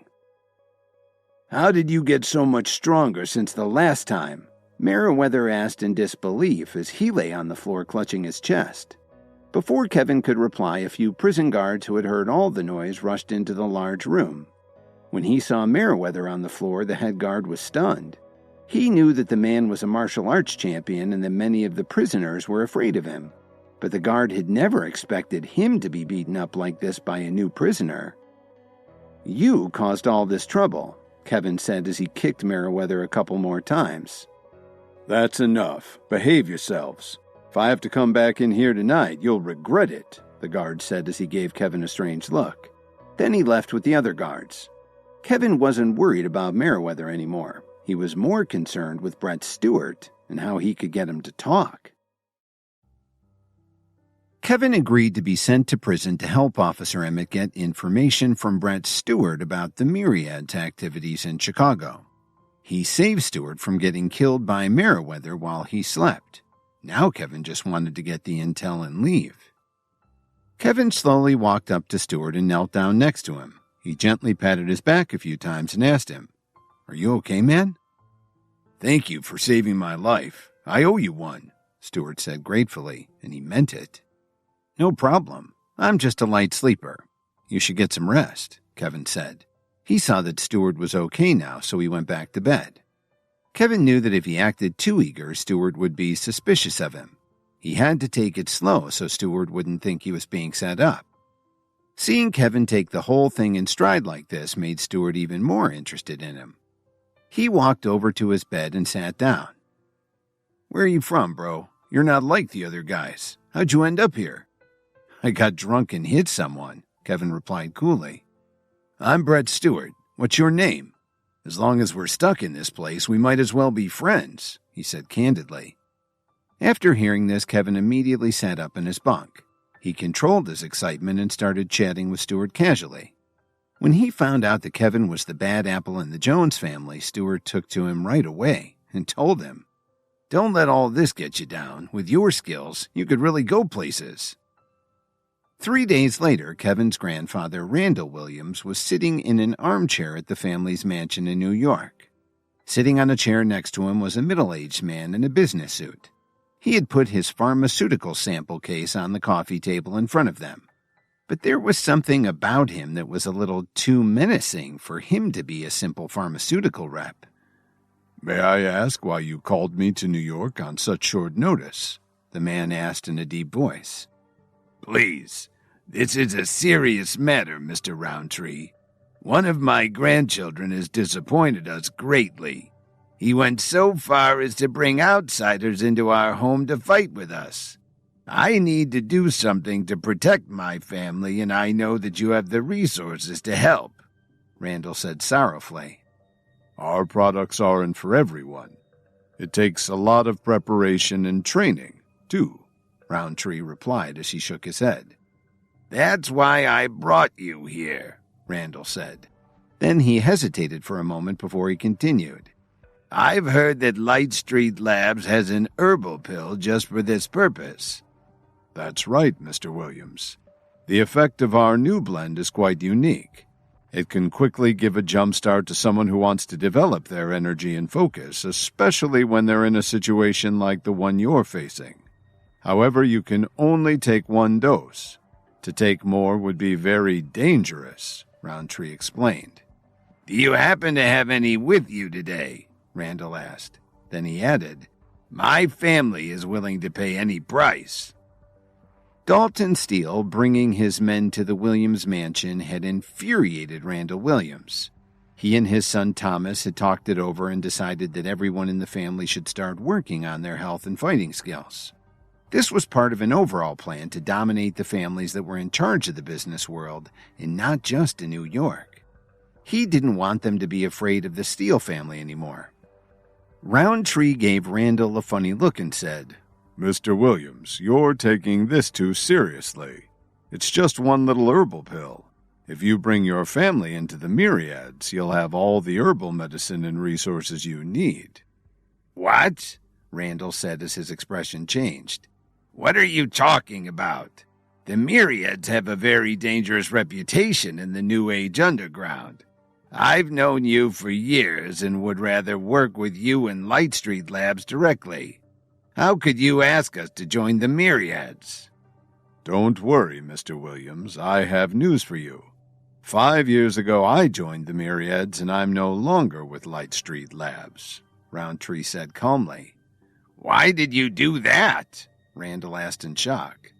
Well, I was with Light Street for almost 40 years. Apart from some of the most basic production techniques and scientific background, what did I learn? Roundtree suddenly seemed agitated. I was the best tech specialist they ever had, but because I wasn't part of the inner circle, they never promoted me to the highest executive positions. But then, the Myriads promised me a huge sum of money and set me up with the best resources available. Compared to Light Street Labs, it's like night and day. Why would I still want to work for Light Street? Roundtree said excitedly as he stood up from his chair.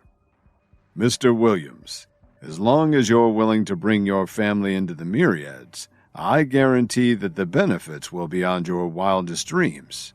Plus, it's the only way you'll be able to get the pill we were talking about. It's not really made by Light Street, Roundtree said coolly. You're putting me in a difficult position, Randall sighed. How could I bring my family into an organization like the Myriads? Nonsense. These days, with all the competition, the most important thing is to improve your strength, your stamina. If you're worried about your reputation, why don't you go talk to Light Street Labs? They'll have nothing like this to offer you, Roundtree said matter-of-factly. In any case, as long as you don't tell anyone about joining the Myriads, your reputation will still be safe. But this is a serious decision, Randall said thoughtfully. I understand, Roundtree said, but I have to leave now. Please think about the future of your family. I'll come back in a month so we can discuss this again. Then he closed up his sample case and headed out the door. Grandpa Williams sat back down in his chair, unsure what to do next. Ever since Kevin had beaten up Merriweather and his gang, he had become the leader of the prison inmates. No matter what he did, whether he was eating or going to the toilet, there was always a large group of men following him around.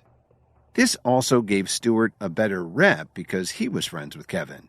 It was definitely survival of the fittest. After 2 weeks, Officer Emmett still hadn't found any evidence to keep Stewart in custody, so they had to release him. Kevin, gotta go now, but I'll definitely find a way to contact you, Stewart said as he shook his hand and patted him on the shoulder. Don't worry, I got a short sentence, so I should be out real soon, Kevin replied happily. But he thought to himself, I've been in this hole for 2 weeks just to get some information from you. It sure wasn't easy. Stewart smiled and headed out with a guard so they could finish his out-processing. The next morning, Kevin was released too. As soon as he stepped outside, he got a call from Officer Emmett. How did it go? Did you get any useful information from Stewart? Officer Emmett's words were full of expectation. No, that guy plays his cards close to his chest. I hung out with him for almost 2 weeks and we got along really well. But every time I asked him about his past, he changed the subject, Kevin answered truthfully. Nothing at all? Officer Emmett asked. She was extremely disappointed. How could her plan have failed? Kevin hadn't found out anything the department could use. Nope, nothing. The guy's very careful about what he shares, Kevin said lightheartedly. Anyway, I just spent 2 weeks in jail. How are you going to make it up to me? What's that? You didn't even complete your mission and you want me to make it up to you? Officer Emmett scoffed. Are you giving up on me already? Kevin said dejectedly. What if I find out something about the Myriads in the future? Kevin, do you have any idea what you're talking about? It's almost impossible to find out anything about them. We've been investigating them for so long, but we haven't found out anything useful. Officer Emmett hesitated for a moment before continuing. But let me warn you, you can't have any contact with them from now on. It's too dangerous. Then she hung up the phone without any warning. Damn, what the hell was that? Kevin wondered as he put his phone in his pocket. He thought for a moment and considered calling for a ride to Williams Media. After being gone for 2 weeks, he had no idea what was going on there. Just then, a tall, lanky guy and a tough-looking man suddenly walked up to Kevin. The tall one said, Mr. Williams, our boss would like you to come along with us. Who's your boss? Kevin asked curiously. You'll know when you get there, he responded. Then he gestured for Kevin to get in their car. Half an hour later, Kevin arrived at a bar a couple of blocks from North Michigan Avenue. The men led him into a luxurious private room. I told you I'd be waiting when you got out. When I found out you were sprung today, I made arrangements at my favorite bar, Stewart said as he smiled and walked over to Kevin. You didn't have to go to all this trouble, Kevin replied with a smile. While he was talking, Kevin's eyes swept across the private room and he looked at the other dozen or so people who were there with them. He was really shocked to see such an intimidating group. How many of them are experts in herbal medicine and martial arts, he wondered. What are all of you waiting for? Hurry up and meet your future enforcer, Stewart said bluntly. They all started greeting Kevin very enthusiastically, calling him their enforcer. What's this about, Brett? Kevin asked Stewart a little hesitantly. Please forgive me, my friend. The prison wasn't a good place for us to talk. That's why I deliberately concealed my identity, Stewart said with a faint smile. Oh, then who are you really? Kevin asked, even though he already knew the answer. Have you heard of the Myriads? Stewart said proudly. I'm one of the top bosses in the organization. The other members have to call me sir, but you and I don't have to worry about that. You can just call me by my name. The Myriads? Kevin said as he acted surprised. That's right. Stewart put his arm on Kevin's shoulder and walked him over to the sofa to sit down. Since you and I are brothers now, this is your chance to put your skills to work. From now on, you'll be the enforcer of the Chicago Myriads. Are you sure I'm the right man for the job? Kevin asked him guardedly.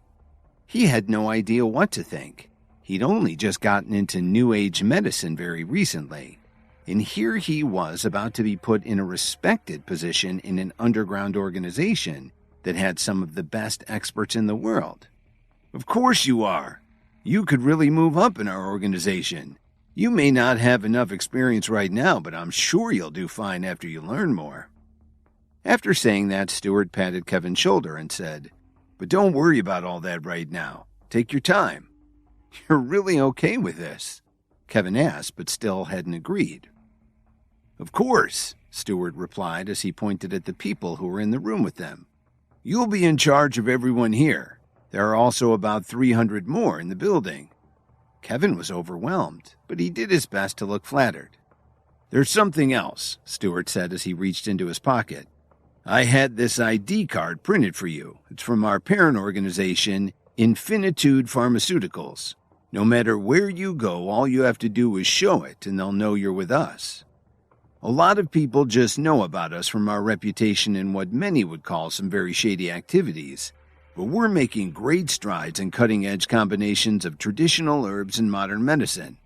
The market's going to explode, especially with rich and powerful clients, and we're at the forefront," Stewart explained to Kevin in detail. "How can I resist such a generous offer?" Kevin said with a smile as he accepted the card. "That's great," Stewart replied as he stood up from the sofa and walked toward the door.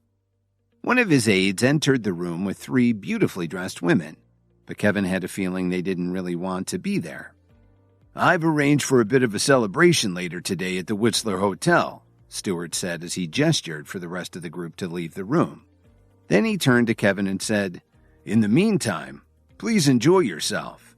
Then come and find me when you're ready to leave." Stewart smiled and closed the door as he left the room. Kevin looked at the women one by one. He sighed as he walked over to them and said quietly, "I had no idea they'd do something like this. You should leave while you can, and be more careful in the future. Don't let them put you in this sort of position again." The women all looked at each other in astonishment. One of them, who seemed to be the leader, stood up to speak. After welcoming Kevin into the Myriads, Stewart had 3 beautiful women brought into the room and then he left. Kevin had a feeling they weren't there of their own free will. And anyway, he was married to Lily, not that he would have taken advantage of the situation. So he told the women they should get out before anyone came back. The leader of the group walked up to Kevin and said, "You're not like the others. Please tell me your name. In the future, the Sideros Alliance will find a way to repay you for this." "You're from the Sideros Alliance?" Kevin's eyes betrayed his surprise when he heard her say that. "Yes, we are," the woman replied as she nodded her head. "My name isn't important, but you should leave quickly," Kevin smiled. Then he shook his head as he walked out of the room. Things were getting weird. First, Kevin had saved Marshall's men from the effects of an herbal ingredient, and now he had freed members of the Sidero Alliance. It must have been fate. After leaving the bar, Kevin called for a ride to the Whistler Hotel. "I hope Mitchell Cook isn't at the hotel today, or this is going to cost me." When he got to the Whistler, Kevin saw someone familiar outside the building. It was Dalton Steele's wife, Miranda, being chased down the street by more than a dozen people. "So, you're trying to run away?" a man said as he suddenly pounced on Miranda and pushed her to the ground. "She sure is hard to catch," another man shouted as he took out a rope to tie her up. "Stop it!" Kevin yelled as he rushed toward her. Without thinking, he shoved the man aside. "Kevin!" Miranda asked in surprise. She was relieved to see him, but still called out, "Go and find Dalton!" Miranda knew that Kevin was good at fighting, but he was seriously outnumbered, and the guys who were chasing her were no slouches. Their boss was Dominic Archer. However, Kevin didn't pay any attention to Miranda's request.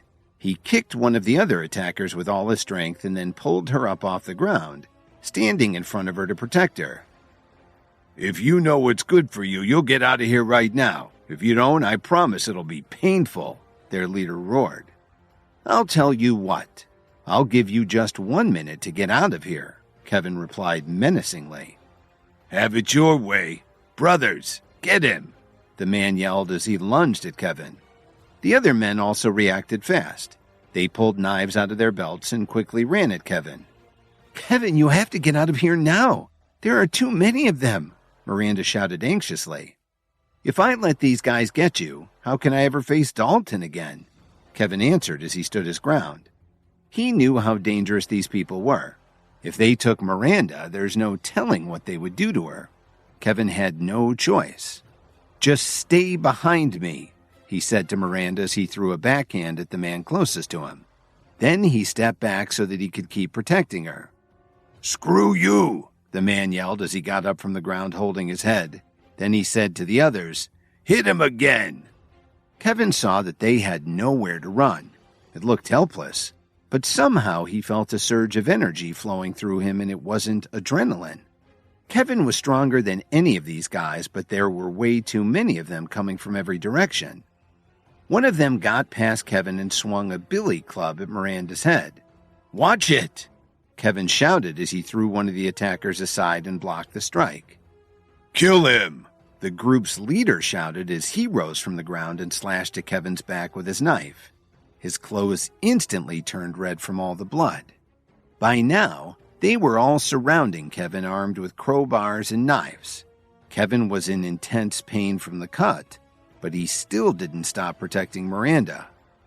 "Damn it," the leader growled as he spat at Kevin. "Finish them off." "Kevin, don't worry about me. Save yourself," Miranda said tearfully. Ever since Dalton and Kevin became brothers, Miranda hadn't thought that much of Kevin. Even though he had helped her, it seemed that a lot of times it was just dumb luck. But seeing Kevin risking his life to save her deeply moved Miranda. She wished she could tell her husband that he'd chosen his friend wisely.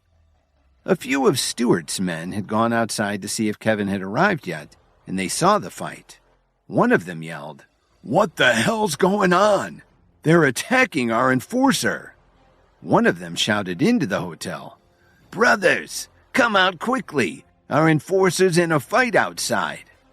In seconds, dozens of members of the Myriads rushed out of the hotel and surrounded Dominic Archer's group with murder in their eyes.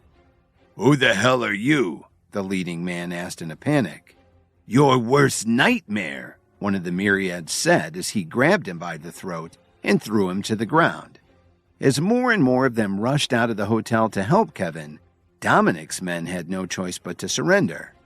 When he saw Kevin covered in blood, Stewart shouted, "Toss them into the Chicago River." Then he picked up Kevin, who was barely conscious, and asked him, "Are you all right, brother?" "Kevin, can you hear me? Please hang on." Miranda sobbed as she put her hand on Kevin's blood-stained cheek.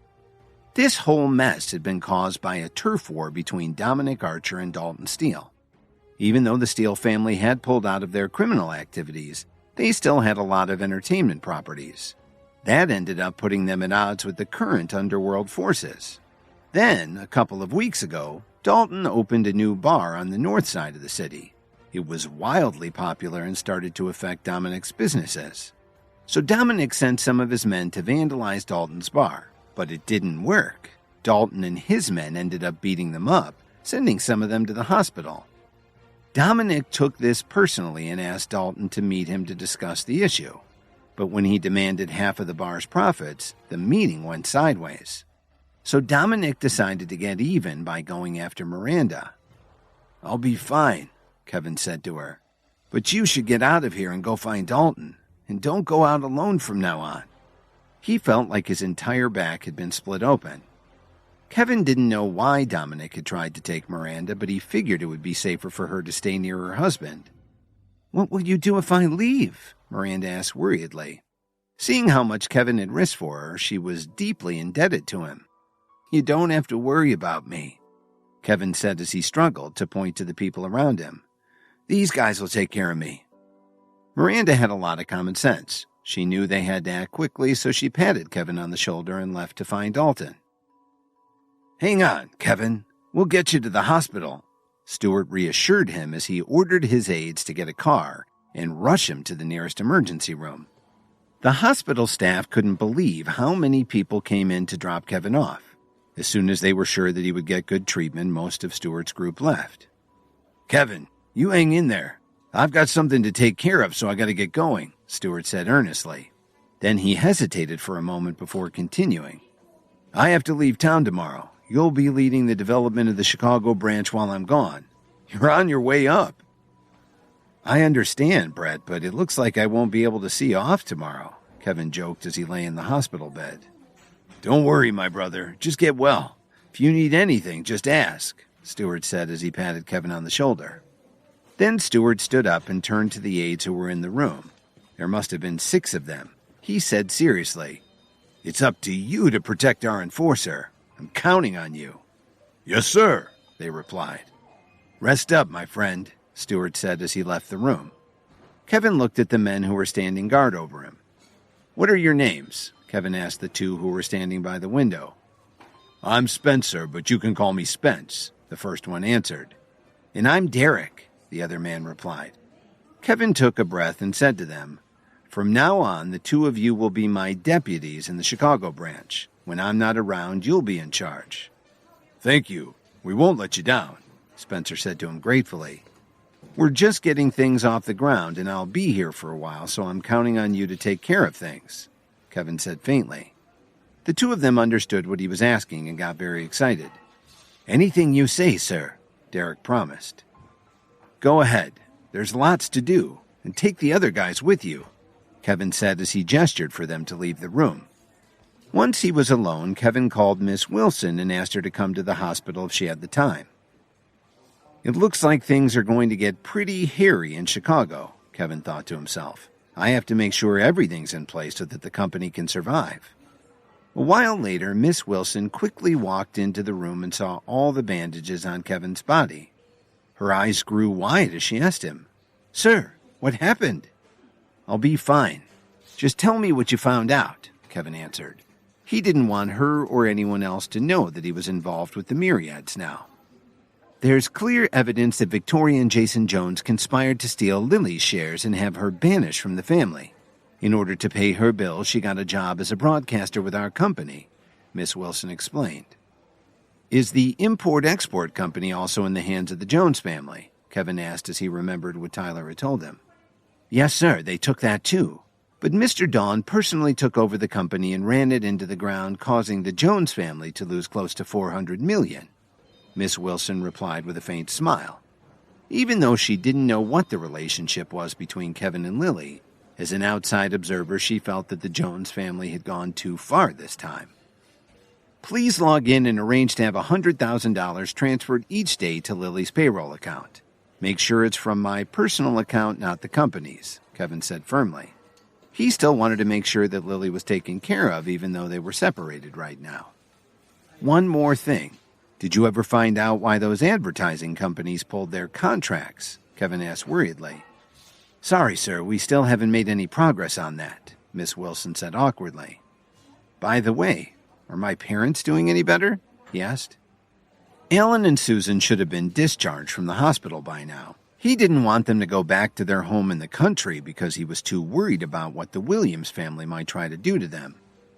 "After I heard from Dr. Willow, I bought an apartment in the Salix Leaf Complex, in your name, of course," Miss Wilson recounted to Kevin. Kevin nodded his head to show that he approved. Then he said, "Thanks. I'll be asking you for your help with some company matters, and if you need a decision on anything, please give me a call any time." Since there were so many people and organizations trying to gain a foothold in Chicago, Williams Media was his only chance to stand up to them. "You can rest assured that I'll take care of the company's affairs while you recover. If there's nothing else, I'll head back to the office," Miss Wilson replied as she walked to the door. While he was lying in the hospital bed, Kevin started to think about how he could make some money from selling New Age herbal medicine, especially after seeing that bidding frenzy at the auction. His phone vibrated, snapping him out of his daydream. He looked at the caller ID and answered, "Hi, Marshall. It's been a while. What have you been up to lately?" "Sorry, Kevin. I've been getting a surprise ready for you," Marshall said cheerfully. "What surprise?" Kevin asked apprehensively. "I saw how well you could refine herbal medication, so I got some of my men together to find you tons of herbs and stuff. I'm wondering where you want me to send them," Marshall asked anxiously. "What kind of herbs?" Kevin asked excitedly. "Not just herbs, but flowers, spices, things from all over the world," Marshall said as he listed a lot of exotic ingredients. "Sorry, Kevin, I've been getting a surprise ready for you," Marshall said cheerfully. "What surprise?" Kevin asked apprehensively. "I saw how well you could refine herbal medication, so I got some of my men together to find you tons of herbs and stuff. I'm wondering where you want me to send them," Marshall asked anxiously. "What kind of herbs?" Kevin asked excitedly. "Not just herbs, but flowers, spices, things from all over the world," Marshall said as he listed a lot of the exotic ingredients. "Great. Send them to my place in Corwin Tower and then have someone pick me up at Downtown General," Kevin said happily. "Sure thing. I'll be right there," Marshall said as he hung up the phone. Kevin was so excited that he almost jumped out of bed. He remembered a recipe that could help him not only recover from his injuries but increase his power, and two crucial ingredients were in the list that Marshall had read off to him. That could get him in shape to compete with all the people who were trying to take over Chicago. "I've never really felt that strength was so important, until now," Kevin thought to himself. And his books contained even more information and lost recipes that he hadn't even read yet. About half an hour later, Marshall stopped by to pick up Kevin from the hospital. When they stepped off the elevator into the penthouse, Kevin saw a dozen large black bags piled up in the living room. Even from 30 feet away, he could smell their medicinal fragrance. "We got you only the best," Marshall said with a big grin. "Let's get everything moved in," Kevin said excitedly. He couldn't wait to get started. After Marshall picked Kevin up from the hospital, he drove him to his apartment at Corwin Tower. On the way there, Marshall ordered his men to deliver all the herbal ingredients they'd obtained as a surprise for Kevin. When they got off the elevator and stepped into the living room, Kevin was amazed at what he saw. A few minutes later, he saw that half of the herbs had already been piled up in the living room. He was overjoyed. "Thank you for all your hard work," Kevin said happily. "Later on, bring your guys over to the Whistler Hotel for dinner. My treat." "Thank you, Kevin," Marshall replied amiably. Kevin didn't say anything. He was focused on all the medicinal herbs filling his living room. Marshall understood Kevin's preoccupation, and he very tactfully said goodbye and headed for the elevator. Ignoring his injuries, Kevin let out a whoop and rushed over to look through the bags. He picked out all the ingredients for the first pill that he planned to make.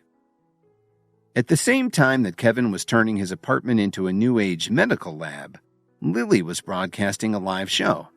Ever since she started doing live broadcasts, she'd taken on a beautiful glow.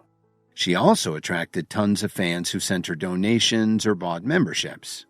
As soon as Lily started her show, a fan with the username Immortal Sword Inheritor sent her a series of donations for her account. "Thank you, Immortal Sword Inheritor," Lily immediately replied to express her gratitude.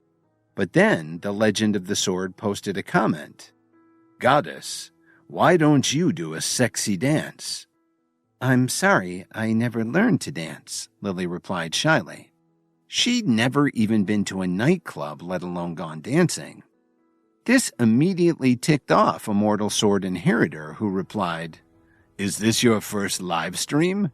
Don't you know I've donated more than anyone else? You need to do what I say." As soon as this comment was posted, Lily's feed was flooded with requests for her to dance. They said things like, "Are you some kind of a newbie?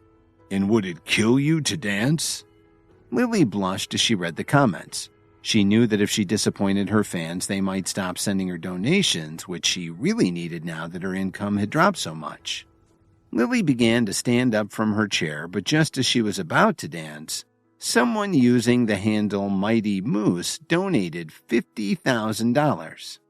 When this happened, everyone started commenting, telling her she had an admirer and she had to do whatever Mighty Moose wanted. Lily was speechless for a second and got very excited at all the activity in her comments. She'd been live streaming for a while now and nobody had ever donated more than a couple $1,000s. Then Mighty Moose posted a comment saying, "Now that I'm the high tipper, I have a request. Just talk for a while. Don't bother doing anything else." This immediately shut down Immortal Sword Inheritor and everyone else. Nobody could afford to compete with Mighty Moose. "Thank you, Mighty." But before Lily could finish speaking, she saw that her fan had already left. Meanwhile, Kevin was at his apartment in Corwin Tower putting ingredients into a medicinal cauldron that he'd had delivered. As long as he was going to dive into this, he wanted to do it right instead of just improvising with casseroles and pressure cookers from his kitchen. Based on the instructions in his books, he set the flame and started to refine his pill. Time seemed to stand still, but after about a half an hour, the cauldron began to bubble. At the same time, a rich medicinal fragrance wafted out of it. Suddenly, there was a flash of lightning from the storm outside. Since Kevin was at the highest point of one of the tallest buildings in Chicago, he could see the city's skyline light up. Then the lights flickered for a moment as the power grid compensated for the lightning strike. Kevin looked towards the living room and saw a figure standing there. He wondered if the elevator had malfunctioned from the power surge because this was supposed to be a private entrance. But the man who was wearing a black suit, high collar, and bow tie spoke to him like he knew him. "Ignorant youth, how can you risk refining such a powerful pill in a place like this? You have no idea what you're doing." "How did you get in here?" he asked, but the man ignored him and walked straight toward the bubbling cauldron that Kevin had set up in his kitchen. Kevin wasn't sure what to do about this intruder, but he followed him anyway. Just then, another bolt of lightning flashed outside the window, followed almost immediately by a thunderclap. The steam above the bronze cauldron seemed to glow in the dim light. "Pill refinement should be taken very seriously," the man said in a gravelly voice, "especially with what some call the heaven and earth pill." The old man stood there and continued to lecture Kevin. "You're fortunate to be so close to the lightning. That will help the process." "Who are you?" Kevin asked cautiously. His eyes were fixed on the old man. Only now did he realize that the man had put on a dark apron over his suit. He also felt a very powerful and confident presence from him, more than anyone he could remember meeting, even the most skilled martial artists. But the man didn't answer Kevin's question. Instead, he ignored it and asked one of his own. "It's been many years since I've seen an apothecary with as much potential as you. Young man, where did you find the formula for this medicinal pill?" "Are you an apothecary too?" Kevin asked him in astonishment. He hadn't thought of using the term to describe himself, but it made sense considering how he was so interested in preparing the medicines, not just taking them. But he was also very wary. This could just be someone who wanted to steal his pill, which could be worth a fortune at auction. Suddenly, there was another bolt of lightning. It made the whole apartment shake, and when Kevin looked at the cauldron, the green glow became brighter and brighter. After the steam dissipated and the glow faded, Kevin looked into the cauldron and saw a green pill. The man took it in his hand and asked him, "Young man, who is your mentor?" "I don't have a mentor," Kevin replied, slightly irritated. "Please return the pill to me." Upon hearing this, the old man smiled. "Young man, do you realize that if it wasn't for me, this building would have been destroyed? Is that how you show your thanks?" "Well, it's not like I asked you to help me. Besides, I never invited you in. I should have you charged with trespassing," Kevin answered. "You've got a sharp tongue. It's been a long time since anyone talked to me like that," the old man commented. He didn't seem angry at all. Instead, he looked like he might break out in laughter. "That's not all I have to say," Kevin said as he put his hands on his hips. The old man suddenly stepped right in front of Kevin and looked him deeply in his eyes. "I see that you have some talent. Why don't you take me as your mentor?" "Are you kidding?" Kevin said with disdain. "First, you steal my pill, and now you want to be my mentor. Why would I do that?" "You..." The old man was about to say something when he suddenly frowned. "They're here already? Do as I say and you might survive. Then you can decide if you want me as your mentor," the old man said as he put his hand on Kevin's shoulder. Kevin felt faint and sat down on the sofa.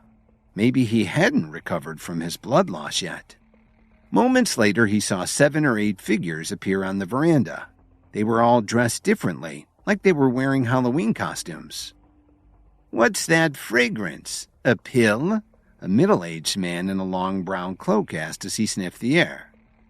"I didn't know there were any apothecaries in Chicago," said a woman who was dressed in a white kimono.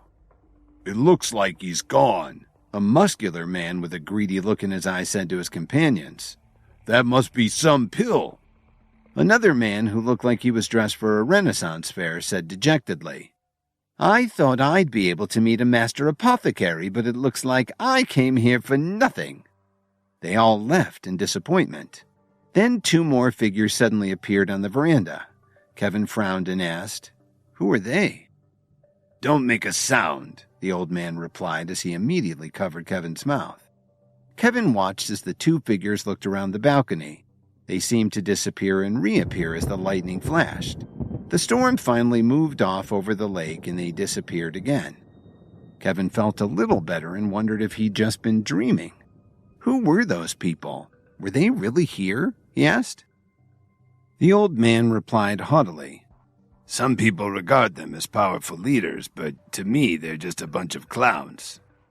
Kevin finally snapped out of it and asked, Now will you give me back my pill? Is that all you can think of? If it wasn't for me, those people would have found you just like I did. Do you think that the delivery of such an enormous quantity of herbal ingredients would go unnoticed? Do you still want your pill? The old man lamented. Just return it to me or I'll call the police, Kevin said impatiently as he held out his hand. The old man casually tossed the pill to Kevin. I've returned your pill to you, but isn't there something you should return to me? He asked mysteriously. What would that be? Kevin had just asked this question when he saw the old man staring at his ring. He immediately realized who he was. You're the Night King, from the Alliance? I'm glad you know who I am, the man said with a smile. So tell me, do you think I'm qualified to be your mentor now? Kevin frowned. He didn't know what kind of person the Night King was, but he knew the man was powerful, and he knew how fearful Marshall was of him. After thinking for a moment, Kevin took off his ring and said, You can have it. It's just a ring. The old man was stunned. He didn't know how to react. He'd expected Kevin to be afraid of him and start begging him for mercy. Who would have thought that he would simply return the ring? You really don't know who you're dealing with, do you? The Night King said angrily as he glared at Kevin. Kevin smiled when he saw him act like this. Then he very politely asked, Will you please be my mentor? Kevin wasn't a fool. He knew how important it was to have guidance, especially someone as strong as the Night King. Now he could make some progress. That's more like it, the man answered. I wish you'd said something earlier, Kevin said jokingly. You've got to do something about your attitude, the Night King said. Then he pulled a dagger out from his jacket and said, But I don't have time to argue. Consider this a gift from mentor to pupil. Is that the Night Dagger? Kevin asked in shock. You know about it, the Night King said with a hint of surprise in his voice. I read about it in a novel, Kevin answered. He wasn't ready to tell him that he'd read about it in the book that he'd taken from Marshall's office. It was said that the dagger didn't need to be wiped after it was stained with blood. It had been forged in a way that kept any liquids from sticking to its surface. As the Night King handed the knife to Kevin, he told him, This dagger has been with me for many years. Guard it with your life. Kevin nodded as he looked wide-eyed at it. The handle fit his palm comfortably. There was a small pommel to keep it from slipping out of his grip. He noticed that it felt very cold against his skin. Since I've passed it to you, it's like the dagger recognizes you as its master. Take care of it, the man told him. Then the Night King said solemnly, As your training progresses, I hope that you can strive to take my place one day. Thank you, Kevin said very respectfully. Now take the pill that you just made.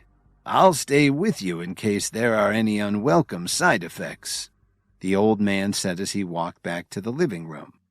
For the next 2 weeks, the Night King stayed in Kevin's apartment, teaching him arcane skills and passing on his knowledge. Kevin made rapid progress. Finally, one day as they were sitting in the living room, the Night King got up from the sofa saying, That's all we can do for now. The rest will come to you as you practice. There are some matters that I've neglected for a while. How can I contact you? Kevin asked reluctantly.